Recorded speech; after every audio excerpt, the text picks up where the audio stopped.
salvar aqui. Então, vamos dar continuidade à correção dos exercícios. Tá aqui. Dos capítulos 17 e 18. Tá? Vamos aqui começar do número 1. Ou retomar, né? Melhor dizendo, do número 1. Vocês estão conseguindo ver a tela direitinho? Sim, Rosa. Beleza. Vamos lá, então. Sim. Com base nos dados fornecidos, né, no percurso 17, a gente pode até voltar aqui, explique por que México, Argentina e Brasil são consideradas as maiores economias do mundo. Tá? Por que elas são consideradas as maiores economias do mundo? Vamos lá. O que acontece? Tá? Esses três países, dentro daquele conceito, né, que nós utilizamos, eles podem ser considerados países me ajuda? Emergentes. Legal? Como que a gente pode tirar de características de países emergentes? São aqueles países que, embora subdesenvolvidos, né, em processo de desenvolvimento, como a ONU gosta de se referir a esse grupo de países, né, embora isso possa trazer um falso entendimento, que assim, muitos podem entender que o subdesenvolvimento é uma etapa necessária ao desenvolvimento, ou que esses países, né, um dia vão se tornar desenvolvidos. Essa é uma ideia ruim, tá? Uma ideia bastante ruim, mas eles são considerados países emergentes. Então, são países que nas últimas décadas apresentaram um grande crescimento econômico, sobretudo de caráter urbano e industrial. E com isso nós tivemos um aumento, né, das suas economias, aumento do PIB, por exemplo. Tá bom? E eu queria discutir um outro conceito que eu já expliquei para vocês. Tá bom? Que outro conceito? Que crescimento econômico, ele é diferente de desenvolvimento socioeconômico. Então, quando a gente analisa, por exemplo, o IDH, quando a gente analisa, por exemplo, o índice de Gini, eu gosto sempre de pegar o Brasil como exemplo, tá? A gente vai perceber que o crescimento econômico não significa, né, um desenvolvimento socioeconômico equilibrado. Não se reflete. Vamos pegar o Brasil. Qual é a posição do Brasil no IDH do mundo? Qual é a posição? Vocês lembram? Não. 79ª posição, tá? No ranqueamento do IDH. O Brasil, no índice Gini, é o nono país mais desigual do mundo. Quando a gente fala do PIB, o Brasil hoje ainda está no top 10, mas a tendência é que o Brasil saia. O Brasil está na 9ª posição. Tá? Depois a gente fala um pouquinho do Brasil, tá? Só para a gente não perder esse gancho aqui. Olha o distanciamento entre economia, crescimento econômico, certo? Entre produto interno bruto, que é a soma de todas as riquezas produzidas, né, por um país ao longo de um determinado período. Geralmente, né, se utiliza o PIB anual.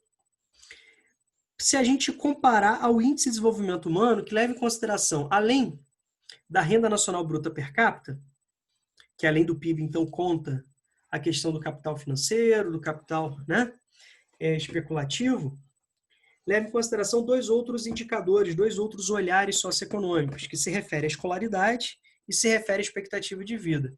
Olha o distanciamento. Isso é extremamente gritante, né?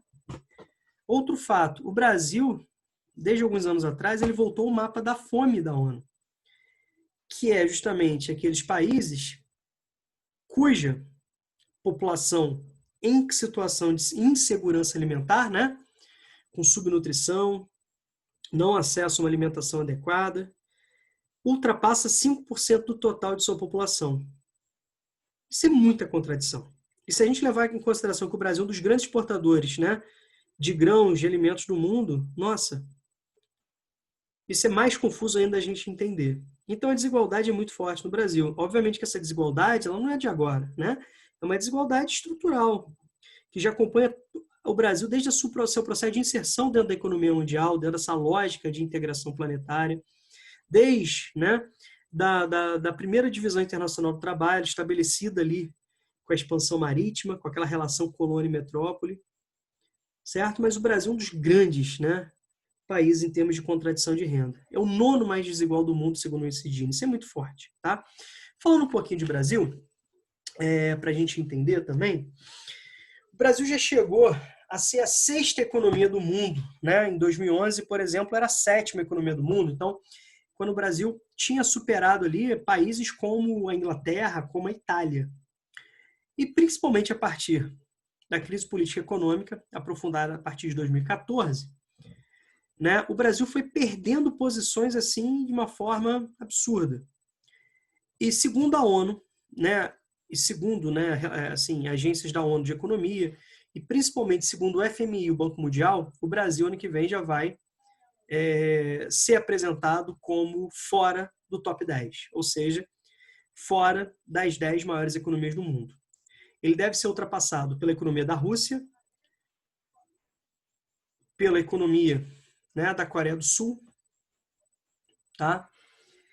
E do Canadá. Então, o Canadá, a Rússia e a Coreia do Sul tendem, segundo projeções, a ultrapassar o Brasil em economia. Então, a situação está muito complicada. Beleza? Mas, esses 4 países, eles somados aqui, eles representam, certo? Praticamente 65% do PIB. Vou botar aqui, ó, sinalzinho aqui na matemática, que é bacana, que é o sinal de aproximadamente, tá? 65% do PIB da América Latina. Isso é legal, né? Olha só como que é interessante a gente analisar isso. Legal no sentido de interessante. Olha só, 3 países apenas, somando as suas economias, representam 65%. Beleza? Então, por exemplo, né, o Brasil, que está caindo no PIB, nesse momento apresentava algo próximo a 2,1 trilhão de dólares em relação ao PIB. Né? O PIB é feito, né, apresentado em dólares. O México, tá? O México está aqui, né? Era o segundo e apresentava um PIB próximo a 1,2 trilhão. Vou tentar fazer de novo aqui, ó. 1,2 trilhão. E a Argentina, né, com uma economia menor do que os dois, algo próximo a 0,6 trilhão. Beleza? Certo? Obviamente que eu estou falando de valores aproximados, tá? Certo? Então, se a gente analisar o fator apenas econômico, tá legal? Se a gente analisar apenas o fator econômico, de fato, né? As economias de Brasil, Argentina e México, sendo as maiores da América Latina, colocam esses 3 países, como a questão está pedindo, né, como das maiores economias, né, latino-americanas e também mundiais. Tá? Se a gente pegar aí um ranqueamento bem mais abrangente, né, a gente pode falar isso. Então, olha só, são grandes potências econômicas regionais. Brasil, México e Argentina. Tudo bem? Pegando aqui em termos de blocos econômicos, lembrem-se que o México faz parte do NAFTA, né? Um bloco estabelecido em 1994, composto, né, por Estados Unidos e Canadá. Então, assim, o México, infelizmente, ele depende muito, né, desse comércio com o NAFTA. Ele está muito atrelado, muito dependente, né?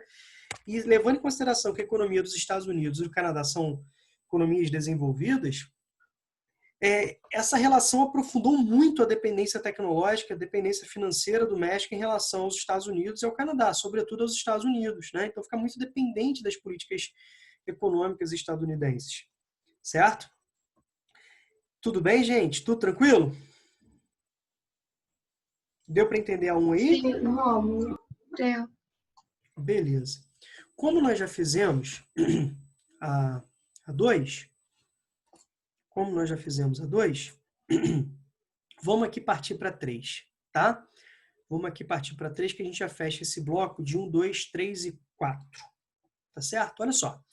Que aspectos físicos explicam a maior concentração populacional na porção central do Planalto do México? Já que a gente está falando, né, de Brasil, Argentina e México, vamos convidar vocês para a gente fazer uma reflexão um pouco maior.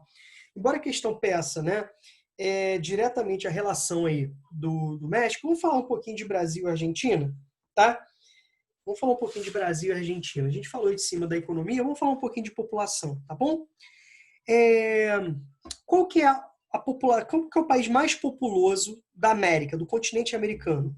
Qual é? Estados Unidos? Estados Unidos.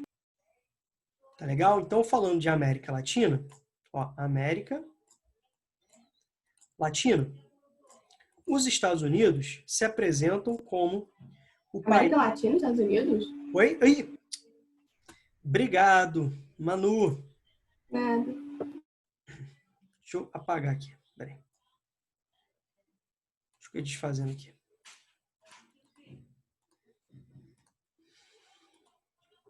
Aproveitando, então os Estados Unidos faz parte de qual regionalismo da América, então? América do Norte? Opa, regionalismo não geográfico. América anglo? Anglo-saxônica. Beleza. Obrigado, Malu. Então, fazendo referência aqui ao continente Nada. americano, tá? É que eu ia falar só da América Latina, mas vamos pegar como um todo aqui. Qual que é o país mais populoso, então? Primeira posição, Estados Unidos. Pode ser? Cara, escrever com mouse é muito ruim. Estados Unidos. Qual que é o país que ocupa a segunda posição? Que é o 6º hoje do mundo? Brasil? Brasil? Brasil. Vou botar um BR aqui, pode ser? O Brasil, até bem pouco tempo atrás, um ano e pouco atrás, ele era o 5º país mais populoso do mundo, né? E ele foi superado por um país e hoje ele é o 6º, né, maior do mundo. Que país é esse que superou o Brasil mesmo? Eu bem esqueci, a gente viu ano passado. Só que eu esqueci agora. Eu também esqueci o Eu também. P-A. Começa com P. Depois tem A. Pá é asiático. Paquistão. Paquistão, isso aí. Paquistão, né? Quando a gente fala da terceira posição, quem que é o terceiro mais populoso? Aí eu já não sei. Também é na América do Sul. Colômbia. E agora, vocês têm que saber. Quem que é o quarto? Ih, peraí. Terceiro, eu fiz besteira. Ih, fiz cagada. Peraí, eu quis dar uma pegadinha em vocês e eu acabei fazendo merda. Deixa eu pegar aqui. Vai, marca.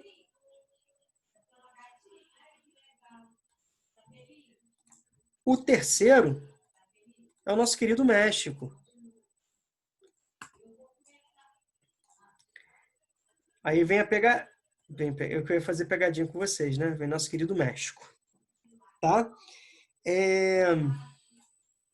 Quem que é o quarto, então, galera? Colômbia. Quem que é o quarto? Colômbia. Aí eu ia fazer uma pegadinha, porque, como a gente está falando de Brasil, Argentina e México, eu ia fazer essa pegadinha com vocês. Então, o 5º país qual é? Argentina. Argentina. Mas eu não consegui fazer pegadinha. Me equivoquei. Tá, Romulo, por que a gente está falando sobre isso, né? Porque países bastante populosos têm influência econômica. Por quê? O que a gente pode falar? A gente pode falar de mercado, a gente pode falar de oferta de mão de obra? Podemos, não podemos? Pode. Grande oferta de mão de obra significa também bastante atração de investimentos produtivos. Grande oferta de mão de obra significa, né, salários mais baixos, custo produtivo menor, maior atratividade. Eu queria chamar a atenção para uma coisa para os Estados Unidos, tá? Os Estados Unidos, eles se apresentam como país, como Estado nacional de maior destino dos imigrantes mundiais. e são extremamente necessários para a economia, importantíssimos para a economia dos Estados Unidos. Tá legal? Lembre-se da transição demográfica, lembre-se sobre a relação da população economicamente ativa, tudo isso. Segundo, além de serem países, né, com grande volume de oferta de mão de obra, são países também com grande mercado consumidor. Isso atrai também, né, muitos investidores e também, quando a gente fala de consumo, a gente pensa em impostos, não somente em venda. Tanto impostos da produção como impostos do consumo. E quando a gente pensa em países que têm uma alta taxa de impostos, né, não taxa, né, vamos melhor dizendo, um alto volume de impostos, significa que você tem governos, né, que gerenciam orçamentos assim gigantes também. Então você tem maior capacidade de gerenciamento, que teoricamente deveria se refletir em melhores condições de vida, mas de fato isso não acontece, né, na prática, devido à orientação que nós temos, política econômica, certo? Só que tem um detalhe, esses países, eles estão cuja população está pessimamente distribuída no território. O que significa isso? Pegando o gancho com outros assuntos que nós vimos. Que é uma grande desigualdade em termos de densidades demográficas nesses países. Pegando aqui Brasil, Argentina e México, né? Quando a gente fala de Brasil, qual é a região que mais chama atenção no Brasil de concentração populacional? O Brasil tem 211 milhões de habitantes. Desses 211 milhões de habitantes, mais de 40% estão localizados aonde? Em qual região? Litoral ou Sudeste? Sudeste. Sudeste, né? Então, mais de 40% estão no Sudeste. Deixa eu tirar isso daqui da... Vou botar aqui Sudeste, dá para ver, não dá? Uhum. Tá? Sudeste. Vamos falar um pouquinho sobre o México, que a questão está falando sobre o México, né? Em qual região que nós temos maior concentração da população no México? Cerca de 75% da população do México, aproximadamente, vamos botar aqui mais ou menos, 75% da população do México, se localiza aonde, gente? No chamado Planalto Mexicano. Poxa, tá difícil escrever com o mouse. Deu para entender aqui? Planalto Mexicano. Quando a gente fala, tá, de litoral brasileiro, de Sudeste, a gente está falando de domínios aí relacionados à presença de planícies litorâneas e também de planaltos. Tudo bem? E na Argentina, né, mais de 65% aproximadamente, né? Opa, tira aqui. Mais ou menos 65% da população da Argentina se localiza na região dos Pampas. Então você já está percebendo a fronteira com o Brasil, não tá? Fronteira sul com o Brasil. Os Pampas se caracterizam por apresentarem relevos de predomínio de planícies, né? Com pequenas ondulações do terreno, pequenos morros, né? Chamados de coxilhas. Então, a presença, o predomínio, a concentração populacional, ela se refere a fatores tanto socioeconômicos, de presença no território, de ocupação no território, de desenvolvimento de atividades econômicas, de presença, né, da oferta de empregos. Tudo bem? Como a gente pode perceber no Brasil, desde o período colonial, há uma concentração de atividades econômicas em áreas litorâneas, né, pegando desde o extrativismo vegetal, perpassando pela monocultura da cana-de-açúcar, né, tendo ali o seu dinamismo na mineração a partir do século XVII, século XVIII, né, que foi o auge ali, meados do século XVIII. Mais tarde, né, a economia do café, certo? Pegando trechos importantes do Sudeste brasileiro, com destaque para o eixo São Paulo e Rio. E já no século XX, já nas primeiras décadas do século XX, o desenvolvimento urbano industrial. Tudo bem? Tudo são fatores que levam à fixação da população. Né? A presença, né, a ocupação territorial mais efetiva, né, no Centro-Oeste, em outras porções do território brasileiro, como em porções do Norte, isso aconteceu somente na segunda metade do século XX. Tá certo? Então, além desses fatores socioeconômicos, que eu peguei o Brasil como exemplo, também existem os fatores físico-naturais. O que são os chamados fatores físico-naturais? A oferta de boas condições naturais. Então, por exemplo, em termos de geologia, né, em termos de relevo, certo? De geomorfologia, em termos de relevo, a maior parcela da população vai se localizar em áreas que têm o quê? Relevos mais favoráveis, como, por exemplo, planaltos, né, bastante desgastados ao longo, né, do processo geológico, e também de planícies. Em climas que ofertam, né, regularidade de chuvas, temperaturas mais amenas, tudo bem? Áreas de altimetrias mais modestas, certinho? Então, os fatores físico-naturais também interferem. Tranquilo até aí? Certo? Sim ou não? Sim.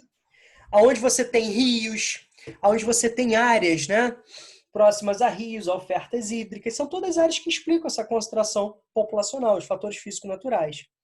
Então, quando a questão pede, né, a questão 3 aqui pede, deixa eu voltar aqui, ó, que aspectos físicos explicam a maior concentração, né, populacional na porção central do Planalto do México, são justamente condições físico-naturais, como, por exemplo, temperaturas mais amenas, certo? Com presenças de chuvas regulares.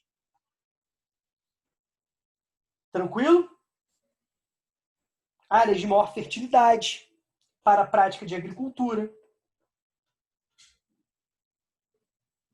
Tá certo? E eu queria até chamar a atenção aí para um solo de origem vulcânica, que nós sabemos, né, que é um solo extremamente fértil. É um solo, né, que é formado, solo, né, nós temos detritos rochosos, água, ar e matéria orgânica. Os solos de origem vulcânica, os solos de origem basáltica, são extremamente férteis. Vocês lembram aqui, em porções do Paraná, em porções de São Paulo, que os italianos, ao chegarem aqui no século XIX, eles apelidaram esse solo de terra? Poxa. Terra roxa, né? Que no caso, terra vermelha, que a gente pega o rosso italiano, né? Que é um solo avermelhado, né? Um solo de origem vulcânica, né? Que é explicado pela lógica, né, da evolução geológica daqui do território brasileiro. Tudo bem? Então, uma das vantagens, né, das áreas vulcânicas, além da possibilidade de oferta de energia, né, através de centrais geotérmicas, do turismo, também é a presença de uma agricultura né, com bastante potencial devido à presença de solos férteis. Sempre lembrando, né, gente, falando do Brasil, derramamento basáltico, que a gente está falando de milhões de anos atrás. Né? O Brasil está em território da placa sul-americana, bem centralizado, né, estrutura bem consolidada, com sismicidade bem baixa, né, longe das bordas da placa sul-americana. Né? Só é sempre bom lembrar isso, para não gerar dúvida. Como? Oi? Como? Pois não. Tá travando pra mim. Tá travando?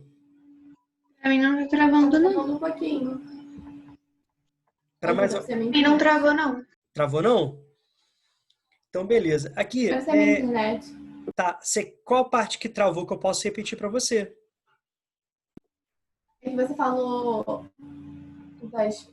Tipo, que ele estava afastado das bordas, o Brasil estava afastado Então, o que das acontece? Como eu falei sobre a área de derrame, como eu falei da área de derrame basáltico, né, que aconteceu no Brasil há milhões de anos atrás, que deu origem, né, a essa porção territorial com presença de terra vulcânica, né, terra basáltica, eu quis dizer que isso aconteceu há milhões de anos atrás, né, porque o território brasileiro, do ponto de vista geológico, ele é bastante consolidado, com baixa sismicidade, por estar próximo, né, à região central da placa, afastado das bordas, né, tanto de convergência com a placa de Nazca, como de divergência com a placa sul-americana. Foi isso que eu quis dizer. Tá bom? Tá bom. Beleza? Gente, tá claro aí a 3? Sim. Sim. Tá? Eu peguei e falei um pouquinho da Argentina e do Brasil, né? Porque a questão poderia perguntar também do Brasil e poderia perguntar da Argentina. A questão também, além dos aspectos físicos naturais, também poderia perguntar sobre aspectos, né, socioeconômicos relacionados à evolução histórica das atividades econômicas do território. Show? Show, Paulo. Bem explicadinho? Tudo tranquilo? Sim. Sim. Então é isso.